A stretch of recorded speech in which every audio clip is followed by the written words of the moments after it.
Hello बच्चों, आज के इस लेक्चर में हम डिस्कस करने वाले हैं इलेक्ट्रोस्टैटिक पोटेंशियल। ओके, तो हम डिस्कस करेंगे कि इलेक्ट्रिक पोटेंशियल क्या है, फिर पोटेंशियल डिफरेंस क्या है, पोटेंशियल एनर्जी क्या है, फिर हम बात करेंगे electric potential due to an electric dipole in different cases. Okay, तो लेट्स स्टार्ट इलेक्ट्रिक पोटेंशियल।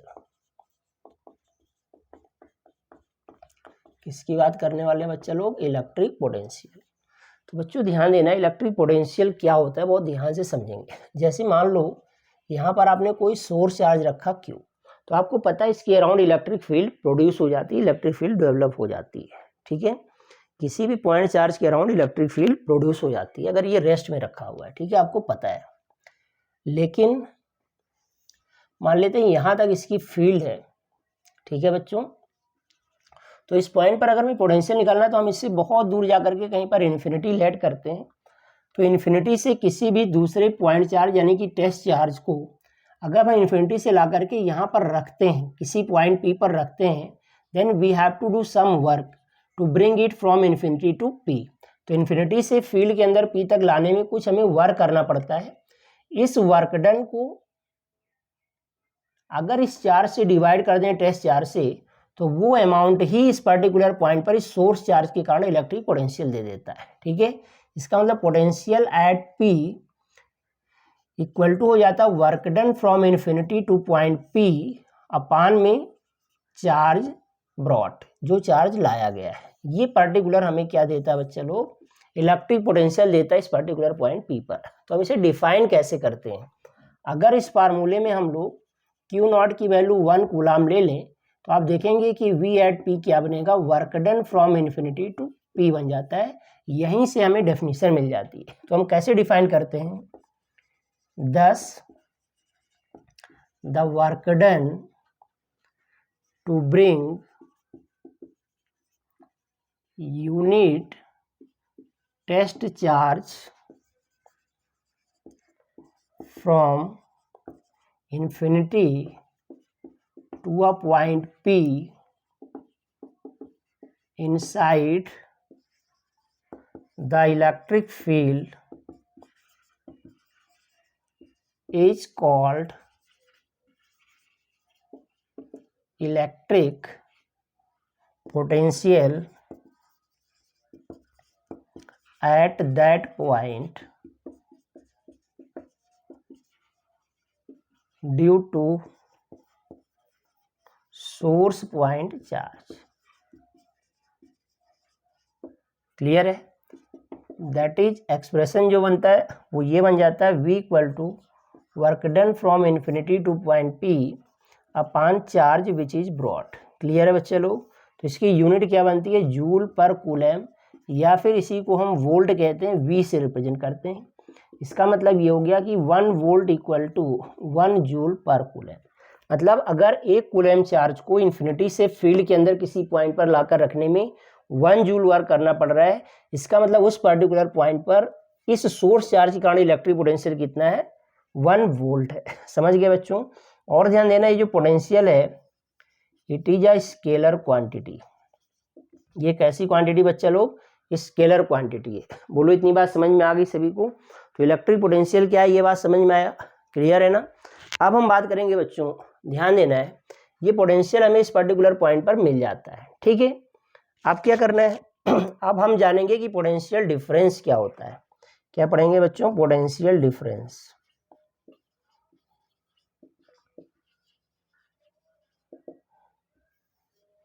बच्चों ध्यान दो, अभी हमने पॉइंट P पर लाकर रखा। अगर मान लो हम फील्ड के ही अंदर एक पॉइंट से दूसरे पॉइंट तक किसी चार्ज को लाकर रखते हैं, तो जो वर्क डन करना पड़ेगा फील्ड के ही अंदर एक जगह से दूसरी जगह तक लाने में, वो उन दो पॉइंट्स के बीच पोटेंशियल डिफरेंस कहलाता है। ठीक है, इसका मतलब अगर हम पोटेंशियल डिफरेंस को लिखें delta V between Q and P लिखते हैं अगर, तो क्या आ जाता है बच्चों? Work done from P to Q upon Q0। समझ गए? अगर इस Q0 को आप P से Q पर ला रहे हैं तो P से Q तक लाने में किया गया वर्क डन अपान वो चार्ज, ये उन दो पॉइंट्स के बीच पोटेंशियल डिफरेंस कहलाता है। इस चीज को हम ऐसे भी लिख सकते हैं VQ minus VP equal to हो जाएगा work done from P to Q upon Q nought. ये इन दो पॉइंट्स के बीच का पोटेंशियल डिफरेंस देता है। इसकी भी यूनिट वोल्ट ही रहती है और ये भी एक स्केलर क्वांटिटी ही है। क्या इतनी बात समझ आ गई बच्चों? So this is known as potential difference. Got this? तो पोटेंशियल और पोटेंशियल डिफरेंस में माइनर सा डिफरेंस है, ध्यान देंगे। पोटेंशियल क्या होता है? इन्फिनिटी से किसी एक पर्टिकुलर पॉइंट पर लाकर रखने में जो वर्क डन करना पड़ता है अपॉन जो चार्ज लाया जाता है वो उस पर्टिकुलर पॉइंट पर पोटेंशियल देता है। जबकि फील्ड के ही अंदर एक जगह से दूसरे जगह तक चार्ज को लाने में किया गया वर्क डन अपॉन वो अमाउंट ऑफ चार्ज जिसे लाया गया, ये उन दो पॉइंट्स के बीच का पोटेंशियल डिफरेंस दे देता है। गॉट दिस बच्चों?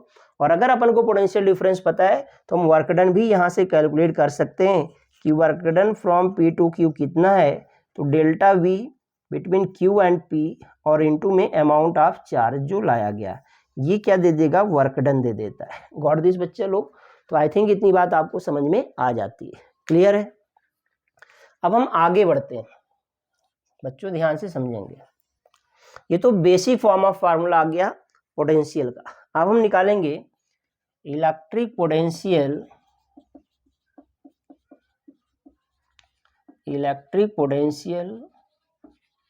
Due to a point charge. किसी पॉइंट चार्ज का इलेक्ट्रिक पोटेंशियल निकालना है तो कैसे निकालेंगे, ध्यान से सुनेंगे। जैसे हमने मान लिया बच्चों यहाँ पर कोई एक सोर्स पॉइंट चार्ज Q है, ठीक है। इसके कारण इससे R दूरी पर सिचुएटेड किसी पॉइंट P पर पोटेंशियल का एक्सप्रेशन अपन को फाइंड आउट करना है। तो हम क्या करते हैं, इस लाइन को ज्वाइन करने लाइन पर बहुत दूर जाकर के कहीं पर हम इन्फिनिटी सेलेक्ट करते हैं और इन्फिनिटी से किसी एक टेस्ट चार्ज Q को लेते हैं, उसे ला करके यहाँ किसी पॉइंट सपोज दैट B पर हम इसे प्लेस कर देते हैं। B पर हमने Q नॉट को रखते हैं। जैसे इस B पर Q नॉट को रखोगे तो कूलम्स लॉ के अकॉर्डिंग इसके कारण इस पर एक फोर्स लगेगा, रिपल्सन का इलेक्ट्रोस्टैटिक फोर्स एक्ट करेगा, जिसे हम F कह लेते हैं, ठीक है। और इस फोर्स के अगेंस्ट हम अगर थोड़ा भी डिस्प्लेस कराएंगे, यानी कि A तक अगर इस चार्ज को लाएंगे जिसका डिस्प्लेसमेंट हम मान लेते हैं dx है, तो हमें कुछ ना कुछ वर्क करना पड़ेगा। मान लेते हैं इसकी करस्पॉन्डिंग वर्क डन क्या है, dw। अब हम क्या करेंगे बच्चों, यहाँ से B तक की डिस्टेंस हम मान लेते हैं कि x है, ठीक है। यहाँ तक की डिस्टेंस x है, तो इस फोर्स के अगेंस्ट स्मॉल डिस्प्लेसमेंट dx कराने में पहले हम small work done dw calculate करेंगे, ठीक है। तो देखो क्या करते हैं हम, सबसे पहले since work done for small displacement dx, कैसे निकलता है work done, dw equal to होता है फोर्स इंटू डिस्प्लेसमेंट, तो F इंटू माइनस dx। बच्चा लोग इसलिए कि फोर्स इधर लग रहा है और डिस्प्लेसमेंट इधर हो रहा है, इसलिए यहाँ पर माइनस साइन इंट्रोड्यूस किया है। अब हम क्या करेंगे, dw इक्वल टू F की जगह वैल्यू रख देंगे, कितना फोर्स लग रहा होगा, K Q1 Q2 upon R square मतलब x स्क्वायर, और माइनस का क्या हो गया dx। ये अपने को पता चल गया स्मॉल वर्क डन। क्लियर है बात? फोर्स लगा दिया K Q1 Q2 upon R square और ये डिस्प्लेसमेंट हो जाता है। Got this? अब हम क्या करेंगे बच्चों, now total work done from infinity to P, यानी कि इन्फिनिटी से P तक लाने में कुल कितना वर्क करना पड़ा होगा, ये हम निकालेंगे W। कैसे आएगा, integration from infinity to P, P का मतलब R हो जाएगा, अभी dw लिख देंगे, तो integration from infinity to R हो जाएगा, और dw की वैल्यू रख लेते हैं माइनस का K Q naught upon x square dx। Got this? तो कांस्टेंट टर्म को हम बाहर लाते हैं बच्चा लोग, तो ये आ गया माइनस का K Q नॉट बाहर आ गया, और integration from infinity to R 1 upon x square dx हो गया। क्लियर है बच्चों? ध्यान देना है, W इक्वल टू ये आ जाएगा माइनस K Q नॉट और 1 अपान एक्स स्क्वायर dx का इंटीग्रेशन हो जाता है माइनस का 1 अपान एक्स, लिमिट लगा दिया माइनस यहाँ पर इन्फिनिटी टू R।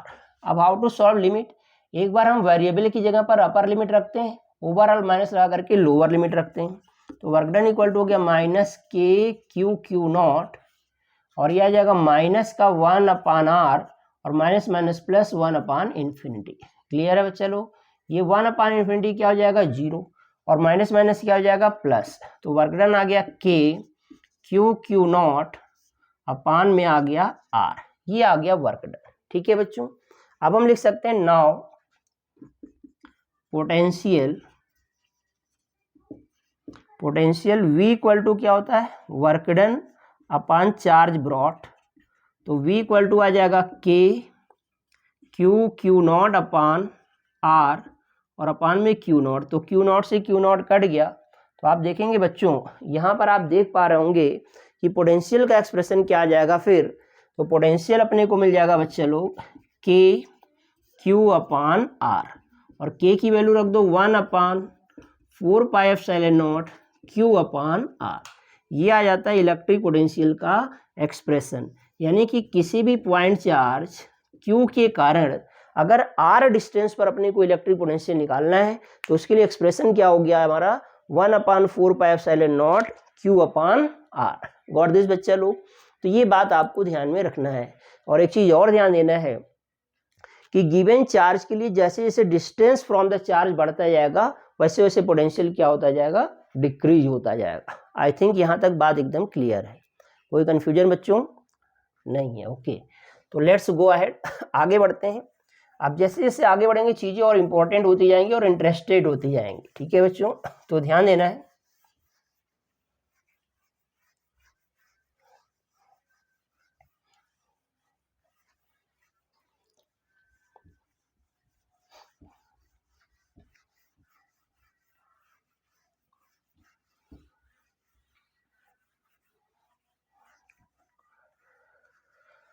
तो बच्चों ध्यान देंगे, हमने देखा कि किसी भी पॉइंट चार्ज Q के कारण इलेक्ट्रिक पोटेंशियल का एक्सप्रेशन आ गया K Q अपॉन R या फिर 1 अपॉन 4 pi epsilon naught Q upon R या फिर 9 into 10 to the power 9 Q upon R। तो किसी भी पॉइंट चार्ज Q के कारण अगर R दूरी पर इलेक्ट्रिक पोटेंशियल निकालना है तो उसके लिए हम इस एक्सप्रेशन का इस्तेमाल करते हैं, इस फार्मूले का हम इस्तेमाल करते हैं। ध्यान देना है, क्योंकि ये एक स्केलर क्वांटिटी है तो बच्चों ध्यान देना है, ये जो पोटेंशियल है ना, ये पॉजिटिव चार्ज के लिए पोटेंशियल कैसा होता है, पॉजिटिव होता है, और निगेटिव चार्ज के लिए पोटेंशियल कैसा होता है, निगेटिव होता है। और दोनों ही इसी फार्मूले से निकलते हैं। ठीक है, इसी फार्मूले से निकलते हैं। क्योंकि ये स्केलर है तो ध्यान देना है कि प्लस चार्ज के कारण पोटेंशियल पॉजिटिव आता है और निगेटिव चार्ज के कारण पोटेंशियल कैसा आता है, निगेटिव आता है। क्लियर। और एक चीज ध्यान देना कि V प्रोपोर्शनल टू क्या है, 1 अपॉन R है, मतलब R बढ़ेगा तो V घटेगा एंड वाइस वर्सा। ठीक है बच्चों, अब यहाँ पर कुछ इलस्ट्रेशंस देखते हैं। जैसे हमने कह दिया कि यहाँ पर एक हमने सोर्स चार्ज Q लिया और इसकी लाइन पर यहाँ पर हम 2 पॉइंट्स लेते हैं। एक पॉइंट हम ले लेते हैं बच्चा लोग A और एक ले लेता हूँ B। ठीक है, A की डिस्टेंस RA है और B की डिस्टेंस यहाँ से क्या है, RB है। तो हम देख पा रहे हैं सिंस RA लेस देन क्या है बच्चा लोग, RB है, जहाँ डिस्टेंस कम वहाँ पोटेंशियल ज्यादा। इसका मतलब हो गया VA ग्रेटर देन क्या है, VB है। और अगर मैं पोटेंशियल डिफरेंस निकालूं डेल्टा VAB यानी A और B के बीच का पोटेंशियल डिफरेंस निकालूं तो देखो बच्चों क्या आएगा, VA माइनस VB आएगा। और VA चूंकि ज्यादा है तो ये वैल्यू कैसी आएगी, पॉजिटिव आएगी। क्या आएगी बच्चों, पॉजिटिव। इसी तरह से अगर मैं डेल्टा VBA कह दूं, B और A के बीच का पोटेंशियल डिफरेंस निकालो तो ये VB माइनस VA करना होगा और ये कैसा आएगा बच्चा लोग, निगेटिव आएगा। बात क्लियर है ना, यहां तक समझ में आ रहा है सबको, गॉट दिस। अब ध्यान देना है, अगर मैं कह दूं कि भाई यहां पर हमें वर्क डन भी निकालना है, अगर किसी चार्ज को A से B पर ले जाया जा रहा है या B से A पर ले जाया जा रहा है, ठीक है, तो हम चार्ज से मल्टीप्लाई कर देंगे, हमें पता चल जाएगा। दूसरा इलस्ट्रेशन देखते हैं। यहाँ पर सेम कंडीशन लेता हूँ, यहाँ पर माइनस Q चार्ज रख दिया मैंने और ये डिस्टेंस मान लो A है पॉइंट, ये B है, और फिर से हम लेते हैं ये डिस्टेंस RA है और ये डिस्टेंस क्या बच्चा लोग, RB है। फिर से आप देखेंगे क्योंकि RA क्या है बच्चे लोग, यहाँ पर ध्यान देंगे हम लोग, RA चूंकि क्या है, लेस देन RB है। इसका मतलब ये हुआ कि जो पोटेंशियल एट A होगा वो पोटेंशियल एट B से क्या होगा, ज्यादा होगा, लेकिन माइनस में ज्यादा होगा। ठीक है, तो माइनस में ज्यादा होगा, इसका मतलब हो गया कि हकीकत में A पर पोटेंशियल कम है, इसका मतलब वी ए लेस देन क्या है, वी बी है। तो अगर हम अब पोटेंशियल डिफरेंस निकालें बिटवीन ए एंड बी, तो V A minus V B क्या आएगा बताओ, V A minus V B क्या आएगा, निगेटिव आ जाएगा। क्लियर है बच्चे लोग। और अगर हम डेल्टा वी बी ए निकालते हैं तो आ जाएगा V B minus V A, और ये कैसा आ जाएगा बच्चे लोग, पॉजिटिव आ जाएगा। ठीक है, यानी कि निगेटिव चार्ज के कारण जैसे जैसे पास आते जाओगे वैसे वैसे पोटेंशियल हकीकत में क्या हो रहा होगा, घट रहा होगा, और दूर जाने पर पोटेंशियल बढ़ रहा होगा। तो इसका सिग्निफिकेंस आगे हम लोग पढ़ेंगे। जैसे इस केस में अगर इलेक्ट्रिक फील्ड की बात करें तो इधर होगा, और इसके इलेक्ट्रिक फील्ड की बात करें तो इधर होगा। तो ये ध्यान रखना है, जैसे जैसे हम इलेक्ट्रिक फील्ड की डायरेक्शन में आगे बढ़ते जाते हैं वैसे वैसे पोटेंशियल घटता है। यहाँ देखो जैसे जैसे फील्ड की डायरेक्शन में आगे बढ़ते हैं तो वैसे वैसे पोटेंशियल घटता है। तो यहाँ पर एक स्टार पॉइंट लिखते हैं, ध्यान देंगे, V decreases in the direction of electric field. बहुत इंपॉर्टेंट पॉइंट है। इलेक्ट्रिक फील्ड की डायरेक्शन में जैसे जैसे बढ़ते जाओगे पोटेंशियल घटता जाएगा, जैसे जैसे बढ़ते जाओगे पोटेंशियल घटता जाएगा। So this is very important illustration regarding potential and potential difference due to a point charge इधर पॉजिटिव और निगेटिव। तो आई थिंक ये कंसेप्ट आपको क्लियर हो गया होगा। ओके बच्चे लोग, तो ये तो रही बात किसी भी इंडिविजुअल पॉइंट चार्ज के कारण आर दूरी पर इलेक्ट्रिक पोटेंशियल निकालने का एक्सप्रेशन। गॉट दिस, इतनी बात समझ में आ गई बच्चों। अब हम बात करने वाले हैं electric potential due to an electric dipole. ठीक है, तो ध्यान देंगे बच्चों, अब हम बात करेंगे electric potential due to an electric dipole. तो डाइपोल के कारण इलेक्ट्रिक पोटेंशियल कैसे निकालते हैं, ध्यान देना है। जैसे आपने फील्ड में पढ़ा 3 situations, axial position, equatorial position और जनरल पोजीशन, उसी तरह यहाँ पर भी हम देखेंगे 3 सिचुएशंस की बात करेंगे।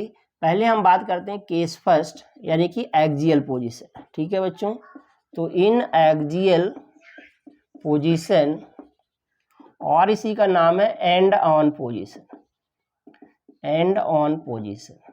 ठीक है बच्चा लोग, तो हम बात कर रहे हैं एक्सियल पोजीशन में इलेक्ट्रिक डाइपोल के कारण पोटेंशियल कैसे निकलता है। तो हम बच्चों यहाँ पर लेड कर लेते हैं। हमने लेड कर लिया, एक छोटा सा इलेक्ट्रिक डाइपोल है ए बी, इसका सेंटर ओ है, यहाँ पर माइनस क्यू चार्ज है, यहाँ पर प्लस क्यू चार्ज है, और ये लेंथ क्या है, एल है, अपन को पता है ये लेंथ एल है, और इसकी एक्सिस पर यहाँ कहीं पर कोई पॉइंट पी है, इसकी सेंटर से दूरी क्या बच्चा लोग, आर है। क्लियर है बात। तो प्लस क्यू से ये डिस्टेंस कितनी हो जाएगी बच्चों, आपको पता है आर माइनस एल हो जाएगा, और माइनस क्यू से ये डिस्टेंस क्या हो जाएगा बच्चा लोग, आर प्लस एल हो जाएगा। बोलो इतनी बात समझ में आ रही। और किसी एक इंडिविजुअल पॉइंट चार्ज के कारण आर दूरी पर पोटेंशियल निकालना अपने को आ गया है। तो हम लिखते हैं since electric potential eight P due to plus Q, plus Q के कारण पोटेंशियल V1 कहते हैं। तो ये आ जाता है बच्चों आपके पास K Q अपान R, तो R का काम कर रहा है R माइनस एल। क्लियर है बात। इसी तरह से हम लिख सकते हैं and electric potential at P due to minus q, तो माइनस क्यू के कारण V2 लिखता हूँ बच्चों, यह आ जाएगा K माइनस क्यू अपान R प्लस एल हो जाएगा। क्लियर है। अब हम लिखते हैं now net electric potential at P पर नेट इलेक्ट्रिक पोटेंशियल V कैसे आएगा, V1 प्लस V2 से आएगा। क्योंकि ये एक स्केलर क्वांटिटी, तो सिंपली क्या कर लेंगे, ऐड कर लेंगे बच्चों, सिंपली क्या कर लिया जाएगा, ऐड। वैल्यूज रखते हैं, तो ध्यान देंगे V1 की वैल्यू है K Q अपान R माइनस एल, और प्लस और ये माइनस क्या हो जाएगा, माइनस K Q अपान R प्लस एल। अब क्या करना है, कॉमन टर्म बाहर करते हैं, तो K Q हो गया बाहर, 1 अपान R माइनस एल, और माइनस 1 अपान क्या हो गया, R प्लस एल।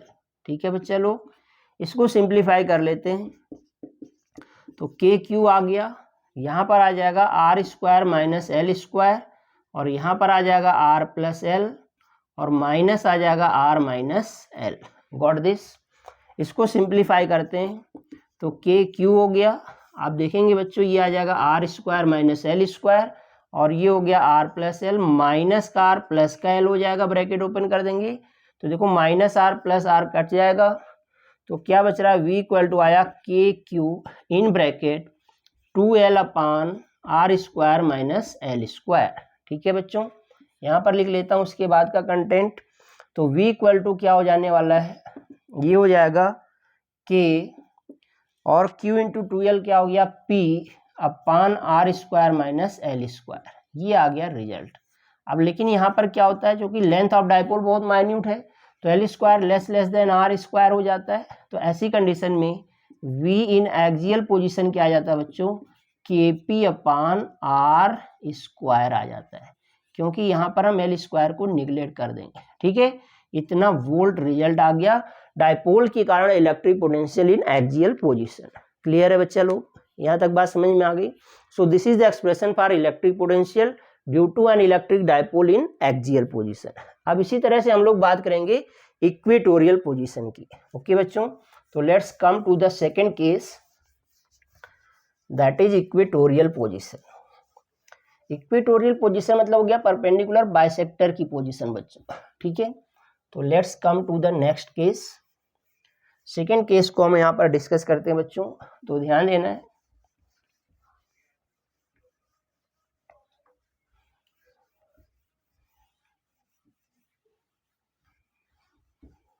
तो अब हम बात करने वाले बच्चों सेकेंड केस, केस सेकेंड।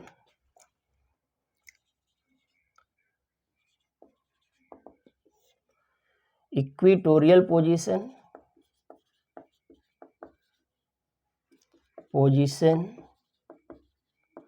या फिर इसी को कहते हैं हम लोग broad side on position. Okay, तो ब्रॉड साइड ऑन पोजीशन, इसे ये भी कह सकते हैं परपेंडिकुलर बाइसेक्टर की पोजीशन। ठीक है बच्चों, तो यहाँ पर हम क्या लेते हैं, एक इलेक्ट्रिक डाइपोल लेते हैं, इसका सेंटर O है, A है, और ये B है, यहाँ पर माइनस क्यू चार्ज है, यहाँ पर प्लस क्यू चार्ज है, और इसकी परपेंडिकुलर बाइसेक्टर पर ही हम मान लेते हैं R दूरी पर कोई एक पॉइंट P है, जहाँ पर अपने को क्या निकालना है, electric potential due to this dipole निकालना है। तो इसके लिए हम क्या करते हैं, B और A पॉइंट को इससे ज्वाइन करा लेते हैं।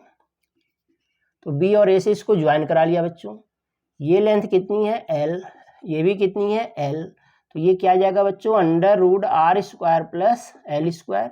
इसी तरह से ये भी क्या आ जाएगा, under root R square plus L square. Clear है, तो एक बार हम प्लस क्यू के कारण पोटेंशियल निकाल लें, एक बार माइनस क्यू के कारण पोटेंशियल निकाल लें, और दोनों को हम यहाँ पर अलजेब्रिकली ऐड कर देंगे तो नेट पोटेंशियल पता चल जाएगा। तो since electric potential at P due to plus q, तो V1 आ जाएगा बच्चों के क्यू अपान आर, और आर की वैल्यू क्या है, under root R square plus L square. इसी तरह से लिखेंगे and electric potential at P due to minus q, इसको मैं लिखता हूँ V2, ये क्या आ जाएगा बच्चों, के क्यू लेकिन माइनस का क्यू अपान में आ जाएगा under root R square plus L square. अब हम लिखेंगे now net electric potential at P कैसे आएगा, V equal to V1 plus V2, scalar quantity तो अलजेब्रिकली ऐड कर लेना है। V1 की वैल्यू है के q upon under root R square plus L square, और प्लस माइनस माइनस के q upon under root R square plus L square. देखो ये माइनस और प्लस माइनस हो गया, जो डेटा यहाँ है वही डेटा यहाँ लिखा हुआ है, यानी कि नेट पोटेंशियल क्या आ गया बच्चों, जीरो आ गया। यानी कि इक्वेटोरियल पोजीशन में नेट पोटेंशियल क्या आ जाता है, जीरो, मतलब इस पॉइंट P पर पोटेंशियल क्या आ गया, जीरो।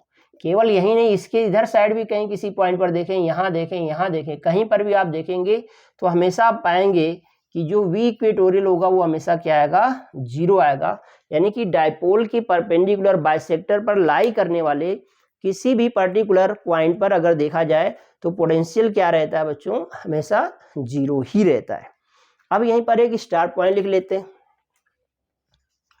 जैसे मान लिया ये इलेक्ट्रिक डाइपोल है, सपोज दैट यहाँ पर माइनस क्यू, यहाँ पर प्लस क्यू चार्ज है, ये परपेंडिकुलर बाइसेक्टर है, समझ गए। ये पॉइंट ओ है, यहाँ पर पॉइंट ए है और ये पॉइंट बी है। अगर हमने कह दिया कि किसी चार्ज क्यू नॉट को ए से बी ले जाया जा रहा है, then work done find out करो, work done from A to B. तो बच्चा लोग ध्यान देना है, work done from A to B निकालना है तो क्या आएगा, potential difference between A to B और इनटू में चार्ज क्यू नॉट। तो देखो ए और बी का पोटेंशियल चूंकि सेम है तो पोटेंशियल डिफरेंस क्या हो जाएगा, zero, zero into q naught, तो रिजल्ट क्या आ गया, जीरो। यानी कि work done from A to B will be equal to zero. कुल मिला करके बच्चा लोग एज ए कंसेप्ट आपको ये समझना है कि जब भी किसी भी इलेक्ट्रिक डायपोल की परपेंडिकुलर बाइसेक्टर पर लाई करने वाले किन्हीं भी दो पॉइंट्स के बीच अगर आपको किसी भी वैल्यू का, किसी भी नेचर का कोई भी चार्ज अगर ट्रांसफर कराना है, then you have to do no any work. आपको कोई वर्क नहीं करना पड़ता, क्योंकि उन दो पॉइंट्स पर पोटेंशियल जो भी होगा वो हमेशा क्या रहेगा, सेम रहेगा और जीरो रहेगा अगर परपेंडिकुलर बाइसेक्टर है। ठीक है, तो वहां पर कितने भी अमाउंट का चार्ज अगर आप शिफ्ट कराओगे, then the work done will be equal to zero. तो वर्क डन क्या होगा बच्चों, जीरो होगा। Got this? समझ में आ गया सभी को? क्लियर है बच्चों? अब हम बात करते हैं यहाँ पर केस थर्ड। तो केस थर्ड क्या बच्चों, ध्यान देना है। जैसे हम मान लेते हैं कि ये कोई इलेक्ट्रिक डायपोल है, यहाँ पर माइनस क्यू और ये प्लस क्यू है, ये सेंटर ओ है, ये ए है और ये पॉइंट बी है, ये लेंथ एल है और ये लेंथ क्या है, एल है। इस बार इसके एक्सिस से थीटा एंगल बनाते हुए कि जनरल पोजीशन पी है आर दूरी पर, जहां पर हमें इसके कारण क्या निकालना है, इलेक्ट्रिक पोटेंशियल निकालना है। क्लियर है बच्चा लोग? क्या निकालना है, इलेक्ट्रिक पोटेंशियल निकालना है। तो ऐसी कंडीशन में हमें क्या करना होगा कि हम नेट पोटेंशियल निकालेंगे। तो एक बार हम इस पॉइंट पी को यहाँ से ज्वाइन करा लेते हैं और एक बार इस पॉइंट ए को यहाँ से ज्वाइन करा लेते हैं। क्लियर हो गई बात बच्चों? समझ में आ गया? ठीक है, तो इसके लिए क्या करना है आप ध्यान देंगे। इसका डेरिवेशन भी मैं दूसरे लेक्चर में करा लिया हूँ, लेकिन आप ध्यान देंगे यहाँ पर डायरेक्ट मैं फॉर्मूला लिख रहा हूँ, क्योंकि डेरिवेशन अब आपके सिलेबस में नहीं है। तो डायरेक्ट हम लिखते हैं potential at point P is given by K P cos theta upon R. ये जनरल कंडीशन पर पोटेंशियल का एक्सप्रेशन आ जाता है। ठीक है बच्चों, इसमें अगर हमें एक्सियल पोजीशन चाहिए तो थीटा को क्या कर देंगे, 0 डिग्री कर देंगे। तो हम लिखेंगे एट एक्सियल पोजीशन, अगर यहाँ से एक्सियल पोजीशन चलना है तो थीटा क्या ले लेंगे, 0 डिग्री। तो 0 यहाँ रख दो बच्चों, तो वी एक्सियल क्या मिल जाएगा, के पी कॉस 0 1 हो गया, अपान में आर आ जाता है। तो एक्सियल पोजीशन में इतने वोल्ट का पोटेंशियल आ जाता है। ठीक है, और अगर हम एट इक्वेटोरियल की बात करें, एट इक्वेटोरियल पोजीशन, तो इक्वेटोरियल पोजीशन पर जाने के लिए थीटा क्या ले लेंगे, 90 डिग्री। और जब थीटा यहाँ 90 डिग्री रखोगे तो आप देखोगे कि वी इक्वेटोरियल जो आएगा बच्चे लोग, वो क्या आ जाएगा, के पी कॉस 90, कॉस 90 जीरो हो जाएगा। तो के पी कॉस 90 अपान में आर, और कॉस 90 जीरो है तो वी इक्वेटोरियल क्या आ जाता है बच्चे लोग, जीरो आ जाता है। तो ये था जनरल केस में इलेक्ट्रिक पोटेंशियल निकालना। ओके बच्चों, तो ध्यान देना है। तो ये रहा हमारा तीनों केसेस में electric potential due to an electric dipole क्या होता है और कैसे फाइंड आउट करते हैं, ये बात आपको समझ में आ गई। क्लियर है? अब हम आगे बढ़ते हैं बच्चों, ध्यान देंगे।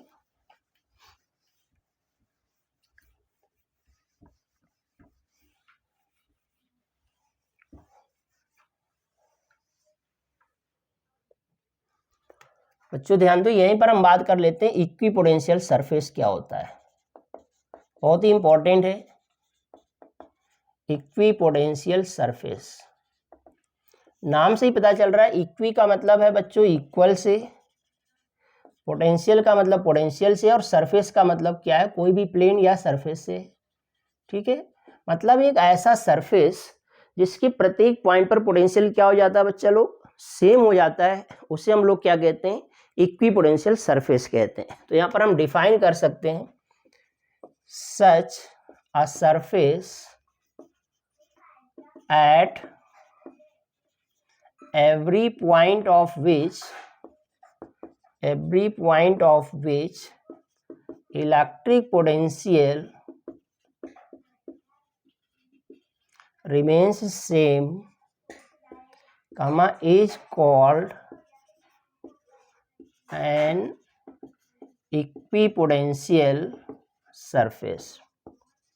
क्या कहलाता है? इक्विपोटेंशियल सरफेस कहलाता है। ठीक है, फॉर एग्जाम्पल जैसे बच्चों ध्यान दो, सपोज दैट कोई एक पॉइंट चार्ज है प्लस क्यू, इसके कारण पोटेंशियल निकालना हमें, तो हम क्या करेंगे, अगर हम आर रेडियस का एक इसके अराउंड हम सर्कल बना दें तो आप देखेंगे इसके सब जगह पर पोटेंशियल क्या है? सेम है, क्योंकि पोटेंशियल का फार्मूला क्या है? के क्यू अपान आर, तो आर तो सब जगह सेम रहेगा ना भाई, तो हर जगह पे पोटेंशियल क्या है? सेम है। अगर हम इससे डिफरेंट रेडियाई का एक दूसरा कोसेंट्रिक सर्कल बना दें तो इसके प्रत्येक पॉइंट पर पोटेंशियल क्या हो जाएगा? सेम हो जाएगा। क्लियर है? यानी कि ये पॉजिटिव चार्ज का इक्विपोटेंशियल सरफेस हो जाता है। तो ये जो दो सरफेसेस मिले हम अपन को, यही क्या है? इक्विपोटेंशियल सरफेस है। क्या है चलो? इक्विपोटेंशियल सरफेस है। क्लियर हो गई बात? ठीक है, सेम आप नेगेटिव चार्ज के लिए बना सकते हो। अगर माइनस क्यू चार्ज है तो इसके कारण concentric circles of different radii जो होंगे वो भी क्या हो जाएंगे? इक्विपोटेंशियल सरफेसेस हो जाएंगे। क्लियर है बच्चे लोग? तो ये जो है इक्विपोटेंशियल सरफेस हो जाते हैं। Got this? समझ आया सभी को? तो पोटेंशियल क्या है, इक्विपोटेंशियल सरफेस क्या है, समझ में आ गया। अगर हम डाइपोल लेते हैं बच्चों, यहाँ पर माइनस क्यू, यहाँ पर प्लस क्यू है, और इसका इक्विपोटेंशियल सरफेस बनाना है तो इसके परपेंडिकुलर बाइसेक्टर पर लाई करने वाला जो प्लेन होगा वही क्या हो जाएगा? इक्विपोटेंशियल सरफेस हो जाएगा। तो अलग अलग केसेस में इक्विपोटेंशियल सरफेस बनाने को आपसे पूछ सकता है, तो आपको ध्यान रखना है कि इक्विपोटेंशियल सरफेस होता क्या है और कैसे उसे डिजाइन करते हैं, कैसे बनाते हैं। ठीक, आई थिंक यहाँ तक कोई कंफ्यूजन नहीं होना चाहिए। क्लियर है बच्चों? अब ध्यान देना है, जैसे मैं कह दूं कि भाई यहाँ पर कोई भी पॉइंट एक P है और ये Q है, तो P से Q तक किसी भी चार्ज को ले जाना तो वर्क डन क्या हो जाएगा? 0, यानी कि work done from P to Q will be equal to 0। यहाँ पर अगर कोई पॉइंट C है और यहाँ पर कोई पॉइंट D है, अगर हमें work done from C to D निकालना तो क्या आएगा? 0 आएगा। लेकिन अगर work done from P to C निकालना या P टू D निकालना है, तो P टू C निकालना तो ये 0 नहीं आएगा, क्योंकि ये दोनों अब इक्विपोटेंशियल सरफेसेस नहीं है। इसी प्रकार से आप कहीं पर भी देख सकते हैं, जैसे यहाँ से यहाँ तक किसी चार्ज को ले जाना है, मान लो ये पॉइंट O है और ये Q है, तो work done from O to Q will be equal to 0। बोलो समझ में आ गया सभी को? क्योंकि इन दो पॉइंट्स के बीच पोटेंशियल डिफरेंस हमेशा क्या रहेगा? 0 रहेगा, जिसके चलते वर्क डन भी क्या होगा? 0 होगा। क्लियर है? तो यहाँ पर हम बात करते हैं बच्चों प्रॉपर्टीज ऑफ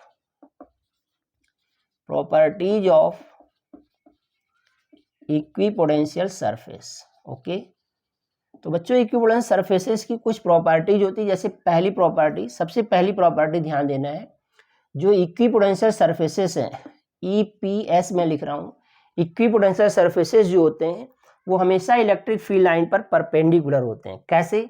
जैसे मान लो ये पॉजिटिवली चार्ज था तो इलेक्ट्रिक फील्ड लाइन इधर जा रही थी, यहाँ पर देखो परपेंडिकुलर था, तो EPS are always perpendicular to electric field lines. ये इलेक्ट्रिक फील्ड लाइन पर हमेशा क्या होती हैं? परपेंडिकुलर होती हैं।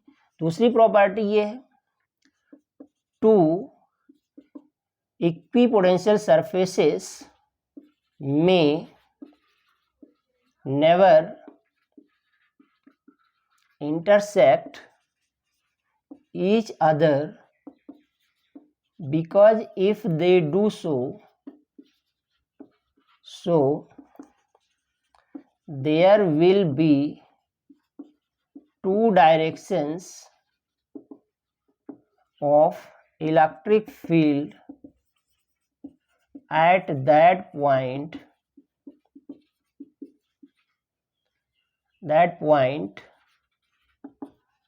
which is not possible, जो कि पॉसिबल नहीं है। बोलो समझ में आई बच्चों? Next property, work done between any two points on equipotential surface is always 0, because potential difference between them is always equal to 0। बोलो समझ में आया बात बच्चों? तो ये हो जाती है प्रॉपर्टीज ऑफ इक्विपोटेंशियल सरफेसेस, जो कि बहुत ही इंपॉर्टेंट। Got this? यहाँ तक सभी को बात समझ में आ गया बच्चों? क्लियर है? कोई कंफ्यूजन यहाँ तक? तो ये हो जाती बात प्रॉपर्टीज ऑफ इक्विपोटेंशियल सरफेसेस। ठीक है, आगे बढ़ते हैं बच्चों, अब ध्यान दे रहे हैं।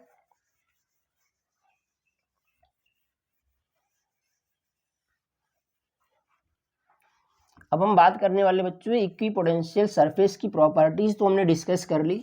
Now we are going to discuss about electric potential energy क्या है।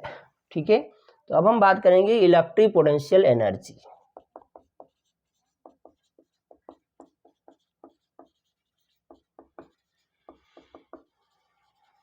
Electric potential energy.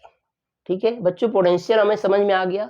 अब हम बात करने वाले पोटेंशियल एनर्जी की। तो ध्यान देना है, पोटेंशियल एनर्जी क्या होता है बच्चों? ठीक है, जब हम डिफरेंट पॉइंट चार्जेस को इन्फिनिटी से ला करके इलेक्ट्रिक फील्ड के अंदर रखते हैं और एक सिस्टम अरेंज करते हैं, तो हमें कुछ ना कुछ वर्क करना पड़ता है in bringing those charges and forming a system. ठीक है, तो ये जो वर्क डन होता है to bring charges from infinity and form और assemble a system that is stored in the system in the form of potential energy, वही उस सिस्टम में पोटेंशियल एनर्जी के फॉर्म में क्या हो जाता है बच्चा लोग? स्टोर हो जाता है, जिसे ही हम इलेक्ट्रिक पोटेंशियल एनर्जी कहते हैं। तो इसे हम डिफाइन कैसे कर सकते हैं? The work done required to bring point charges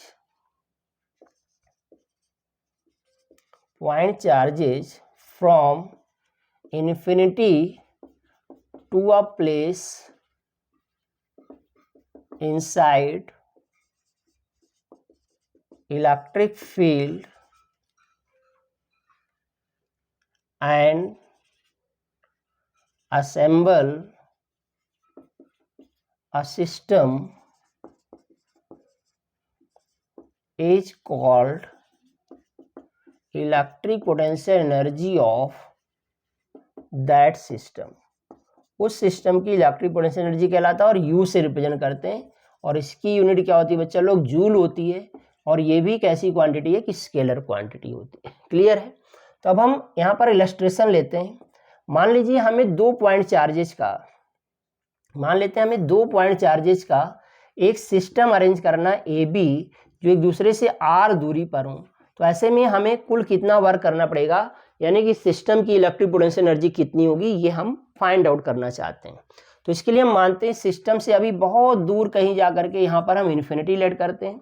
infinity से सबसे पहले हम Q1 चार्ज को उठाएंगे और उसको ला करके ए पर रख देंगे Q1 चार्ज को। देखो पहले से यहाँ पर कोई भी चार्ज अवेलेबल नहीं था। जब कोई भी चार्ज अवेलेबल नहीं था तो यहाँ पर कोई फील्ड नहीं थी, कोई पोटेंशियल नहीं था पहले से। जब कोई पोटेंशियल नहीं था तो इस चार्ज को हम आराम से यहाँ से ला करके यहाँ रख देंगे और हमें कोई भी वर्क करना नहीं पड़ेगा। ठीक है, ध्यान से समझेंगे इस बात को। क्योंकि यहाँ पर पहले से कोई चार्ज अवेलेबल नहीं था, कोई फील्ड नहीं थी, कोई पोटेंशियल नहीं था। तो अब हमने क्या किया, इन्फिनिटी से किसी चार्ज Q1 को ला करके ए पर रखा, then we have to do no any work, हमें कोई भी वर्क नहीं करना पड़ा। तो हम लिखते हैं, ठीक है, हम लिखते हैं since to bring charge Q1 from infinity to A, infinity से ए पर लाने में कोई वर्क नहीं करना पड़ा, तो W1 हो जाता है 0। ठीक है, अब जैसे हम यहाँ पर Q1 को रख देंगे तो R दूरी पर पॉइंट P पर ये पोटेंशियल प्रोड्यूस कर देगा। तो हम पहले वो पोटेंशियल निकालेंगे। Now electric potential at B due to Q1, तो Q1 के कारण B पर कितना पोटेंशियल आ जाता है, जिसे हम V1 कह लेते हैं। तो V1 इक्वल टू आ जाएगा K, Q मतलब Q1 अपॉन डिस्टेंस R, इतना पोटेंशियल प्रोड्यूस हो जाता है। क्लियर है? अब हम लिखते हैं now work done to bring Q2 at B from infinity. Infinity से बी पर Q2 को अगर हम ला कर रखेंगे अब, तो हमें कुछ ना कुछ वर्क करना पड़ेगा जिसे हम W2 कहेंगे। W2 कैसे आएगा बेटा, इन दोनों के बीच का पोटेंशियल डिफरेंस। तो देखो इसी के कारण पोटेंशियल है और इसके कारण तो भी पोटेंशियल है नहीं, तो वो V1 के बराबर हो जाएगा और इनटू में जो चार्ज लाया गया यानी कि Q2। ठीक है, तो ऐसे में वर्क डन W2 आ गया कि Q1/R और इनटू में Q2, इतने जूल का वर्क हो गया। अब हम नेट वर्क डन निकाल देंगे जो कि इस सिस्टम को बनाने में हो जाएगा। तो अब हम लिखेंगे now total work done to form system AB system बनाने में टोटल वर्क डन कैसे आ जाएगा, W इक्वल टू आ जाएगा W1 प्लस W2, तो W equal to 0 plus K Q1 Q2/R, और यही वर्क डन क्या है, पोटेंशियल एनर्जी है, तो U इक्वल टू आ गया K Q1 Q2/R joule. Clear है बच्चों, तो इतना जूल आ गया electric potential energy of two particle system. Clear है बात। तो 2 पॉइंट चार्जेज का सिस्टम AB बनाने में हमें कितना वर्क करना पड़ा, वो आ गया K Q1 Q2/R और ये आ जाता है जूल में। क्लियर है। So this is known as electric potential energy of this system, ये इस सिस्टम की इलेक्ट्रिक पोटेंशियल एनर्जी कहलाता है। Got this. तो ये 2 पॉइंट चार्जेज के सिस्टम की इलेक्ट्रिक पोटेंशियल एनर्जी है। ठीक है बच्चों, अब यहाँ पर हम लिखते हैं electric potential energy of 3 point charge system, 3 point charges system. Clear है बच्चों, 3 पॉइंट चार्जेस सिस्टम की इलेक्ट्रिक पोटेंशियल एनर्जी निकालनी, तो हम क्या करेंगे। ठीक है, जैसे हम मान लेते हैं कि Q1 Q2 Q3 से हम एक ट्रायंगुलर सिस्टम बनाना चाहते हैं जिसमें ये इक्विपोटेंशियल कह सकते हैं, इक्विटोरियल ना कह करके इसे हम कहेंगे इक्विलैटरल ट्रायंगल है। मान लेते हैं इसकी साइड ए है और ये कैपिटल ए है, बी है, सी है। यहाँ पर चार्ज मान लिया Q1 रखते हैं, यहाँ पर Q2 और यहाँ पर Q3 रख करके एक ऐसे ट्रायंगुलर सिस्टम बनाते हैं। तो ऐसे में क्या करना होगा बच्चों, जब भी किसी सिस्टम की इलेक्ट्रिक पोटेंशियल एनर्जी निकालनी है, व्हाट टू डू, हमें क्या करना चाहिए, first of all we need to search maximum possible number of pairs of charges, यानी कि चार्जेज के मैक्सिमम पॉसिबल पेयर्स हम सर्च आउट करेंगे। तो देखो एक पेयर ये बन जाएगा Q1 Q2 का, एक पेयर बन जाएगा Q2 Q3 का और एक पेयर बन जाएगा Q3 Q1 का। इसके अदर देन कुछ नहीं बनने वाला है। तो Q1 Q2 की इलेक्ट्रिक पोटेंशियल एनर्जी मान लेते हैं U1 है, इसकी मान लेते हैं U2 है और इसकी मान लेते हैं U3 है। तो इस U1 U2 U3 को एक साथ क्लब कर देंगे तो हमें net potential energy of this system पता चल जाएगा। क्लियर है। तो कैसे आने वाला है, U इक्वल टू आ जाएगा U1 प्लस U2 प्लस का U3। U1 के लिए क्या आ जाएगा K, इन दोनों चार्जेस का प्रोडक्ट Q1 Q2/R, R का काम A कर रहा है, plus K Q2 Q3/A plus का आ जाएगा K Q3 Q1/A। तो नेट पोटेंशियल एनर्जी आ गया बच्चों, K कर लिया कॉमन, Q1 Q2/A भी कर लिया कॉमन, प्लस का आ जाएगा Q2 Q3 प्लस का आ जाएगा Q3 Q1 जूल। ओके बच्चों, समझ में आ गया। तो ये आ गया 3 पार्टिकल सिस्टम की इलेक्ट्रिक पोटेंशियल एनर्जी। अब एक चीज जो इंपॉर्टेंट वो ये ध्यान देना है, मान लेते हैं इस Q1 Q2 Q3 में से कोई एक निगेटिव हो जाता, या सारे निगेटिव हो जाते, या सारे पॉजिटिव हो सकते हैं। ठीक है, या कोई 2 निगेटिव 1 पॉजिटिव हो सकता है, कुछ भी हो सकता है। तो उस समय आपको प्रोडक्ट में ध्यान रखना है, क्योंकि ये स्केलर क्वांटिटी है तो पॉजिटिव और निगेटिव दोनों को साथ में मल्टीप्लाई करना होगा। अब हो सकता है उनका प्रोडक्ट पॉजिटिव आ जाए, हो सकता है निगेटिव आ जाए, तो जैसा भी आएगा उसको एज इट इज हमें क्या करना होगा, रखना होगा। क्लियर है बच्चों। तो ये हो जाता है electric potential energy of 2 and 3 particle system. अब हम यहाँ पर अदर देन 3 पार्टिकल सिस्टम लेकर के भी हम एक बार देख लेते हैं इलस्ट्रेशन में। क्लियर है बच्चों। तो लेट्स सी, अगर मान लो हम 4 पार्टिकल सिस्टम की इलेक्ट्रिक पोटेंशियल एनर्जी निकालने को इंटरेस्टेड हैं, तो हम कैसे निकालते हैं, ध्यान देना है। जैसे हमने मान लिया कि एक स्क्वायर ले लिया मैंने, रेक्टेंगल भी हो सकता है, यहाँ पर Q1 है, यहाँ Q2 है, यहाँ Q3 है, यहाँ Q4 है। ठीक है, तो इसकी पोटेंशियल एनर्जी निकालनी है, तो हम कैसे निकालेंगे, हमें maximum possible pair of charges निकालना है। तो एक पेयर देखो Q1 Q2 का बन रहा है, एक Q2 Q3 का बन रहा है, एक Q3 Q4 का बन रहा है और एक Q4 Q1 का बन रहा है। क्या यही मैक्सिमम पॉसिबल पेयर्स हो गए? नहीं, एक पेयर देखो यहाँ से भी बनेगा डायगोनली अपोजिट, और एक पेयर यहाँ से भी बनेगा, ठीक है। और अगर इसकी साइड्स हम a लेट कर लेते हैं तो ये डायगोनल कितने के आ जाएंगे? a√2 आ जाएंगे, आपको पता है, ठीक है। तो ऐसे में अब इस सिस्टम की टोटल पोटेंशियल एनर्जी कैसे आएगी? U इक्वल टू, अगर हम मान लेते हैं ये A है, ये B है, ये C है, ये D है, तो इसकी पोटेंशियल एनर्जी मान लिया U1 है, इसकी U2 है, इसकी U3 है, इसकी U4 है, और इसकी मान लेते हैं U5 है, इसकी मान लेते हैं U6 है। तो 6 पेयर्स हैं तो 6 लेने पड़ेंगे। तो U1 plus U2 plus U3 plus U4 plus U5 plus U6। तो U इक्वल टू क्या आ जाएगा बच्चों? K Q1 Q2 upon A plus K Q2 Q3 upon A plus K Q3 Q4 upon A plus K Q4 Q1 upon A plus क्या आ जाएगा बोलो?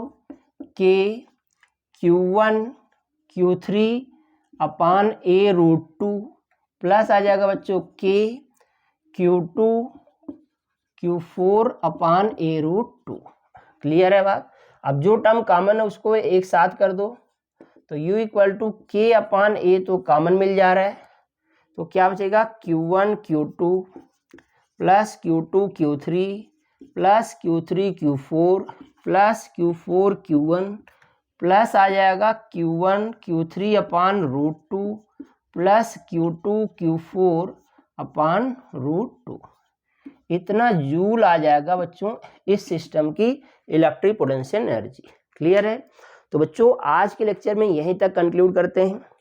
अगले लेक्चर बहुत इंपॉर्टेंट होने वाला पोटेंशियल से रिलेटेड, उसमें हम लोग बात करेंगे कि किसी भी सर्कुलर लूप के कारण पोटेंशियल कैसे निकालते हैं, बाहर कैसे निकालते हैं, सरफेस पे कैसे निकालते हैं, अंदर कैसे निकालते हैं, और इस पर बेस्ड ढेर सारे बहुत ही इंपॉर्टेंट वेरियस इलस्ट्रेशंस डिस्कस करेंगे, PYQs डिस्कस करेंगे, जिससे related question JEE main, advance और इवन नीट में भी पूछे जाते हैं। क्लियर है? तो थैंक यू फॉर वॉचिंग।